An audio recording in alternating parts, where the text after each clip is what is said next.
અમે માનનીય રાજ્યપાલશ્રીને આજે મળવા આવ્યા છીએ। રાજ્યપાલશ્રી પણ મારે વિનંતી કરવી છે, રાજ્યપાલશ્રીને વારંવાર રાષ્ટ્રીય પાર્ટીએ એમની પાસે સમય માંગ્યો છે। ખબર નહીં એટલા બધા બિઝી રહે છે રાજ્યપાલશ્રી। રાજ્યપાલશ્રી તો ગાર્ડિયન હોય છે રાજ્યના, એ તમામ પાર્ટીઓ એમને સરખી હોય છે, તમામ લોકો એમના માટે સરખા હોય છે, એટલે તો રાજ્યપાલને આપણે બધી ફેસિલિટીઓ આપીએ છીએ। બાકી રાજ્યપાલ તો અંગ્રેજ સરકારમાં હતા, ત્યારે શું જરૂર છે?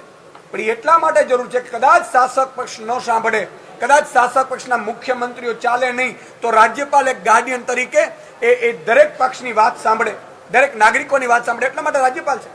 તમને આશ્ચર્ય થશે, વારંવાર રાજ્યપાલોને અમે માંગ્યો છે સમય, રાજ્યપાલશ્રી સમય નથી આપી રહ્યા આમ આદમી પાર્ટીને। ભાઈ, શું આ ભાજપ કોંગ્રેસની ગોઠવણો છે? આમ આદમી પાર્ટી રાષ્ટ્રીય પાર્ટી છે, 5 ધારાસભ્યો છે, લોકોની વચ્ચે, જનતાની વચ્ચે ઉભા છીએ, જનતાની વચ્ચે સતત મુદ્દાઓ ઉઠાવીએ છીએ। રાજ્યપાલશ્રીને એટલો સમય નથી મળી રહ્યો। રાજ્યપાલશ્રીને અમે રાજકોટ ગેમ ઝોન મામલે 26/9 અમે લેટર લખેલો, 26/9/2024 રોજ લેટર લખ્યો, રિસીવ કરાવેલું, સમય ના મળ્યું। 15/6 રોજ ફરીથી રિમાઇન્ડ કરાવવામાં આવ્યું, સમય ન મળ્યો। 25/7/2024 રોજ ફરીથી રિમાઇન્ડ કરવામાં આવ્યું, સમય ના મળ્યો। 15/7/2025 રોજ પબ્લિક ઇસ્યુ, વિવિધ મુદ્દાઓ હતા રાજ્ય સરકારને સ્પર્શતા, અમે ફરીથી લેટર લખ્યો, સમય ના મળ્યો। અને 7/7 ચેતરભાઈ વસાવાએ ફરીથી લેટર લખ્યો છે, સમય ન મળ્યો। તમે જો આ બધા લેટરો પણ અમારી સાથે છે। આજે અમે નક્કી કર્યું છે, મેં હમણાં રાજ્યપાલશ્રીના અધિકારીઓ સાથે પણ વાતચીત કરી છે, અત્યારે કહ્યું કે રાજ્યપાલશ્રી હમણાં નથી, તો રાજ્યપાલશ્રીને અમે આવેદનપત્ર આપવા જવાના છીએ।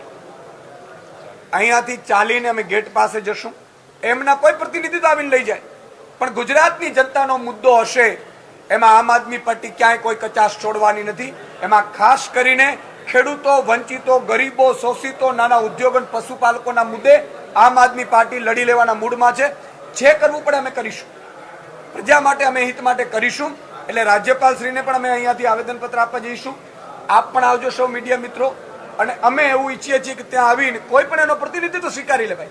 અમારો લેટર ત્યાં રિસીવ થવો જોઈએ અને ગુજરાતની જનતાને ખબર પડવી જોઈએ કે રાજ્યપાલશ્રીએ પણ નેક્સ્ટ ટાઈમ આમ આદમી પાર્ટી જ્યારે પબ્લિકના ઇસ્યુ હોય છે, અમારે કોઈ ફાઇલ માટેના ઇસ્યુ નથી હોતા ભાઈ, અમારે શું જરૂર છે? અમે આ બધા સામાન્ય પરિવારમાંથી આવીએ છીએ। જે માનનીય ગોપાલભાઈ છે મારી સાથે, માનનીય મનોજભાઈ છે, માનનીય પ્રવીણભાઈ રામ છે, માનનીય બ્રિજરાજસિંહ છે, માનનીય ગોરીબેન સહિત અમારા જે કાર્યકર્તાઓ છે એ છીએ અમે સામાન્ય પરિવારમાંથી આવીએ છીએ અને લોકોના ઇસ્યુ મુદ્દે મળવા માંગીએ છીએ। અને એમનો એ જ તો કામ છે, એના માટે તો બંગલો, ગાડી અને એમને ફેસિલિટી મળે છે, સેલેરીઓ મળે છે। માત્ર ને માત્ર કેન્દ્ર સરકારના ઇશારે કામ કરવાનું રાજ્યપાલશ્રી નથી હોતું। એટલે આ ગુજરાતની જનતાએ પણ આ મુદ્દો સમજવાની જરૂર છે।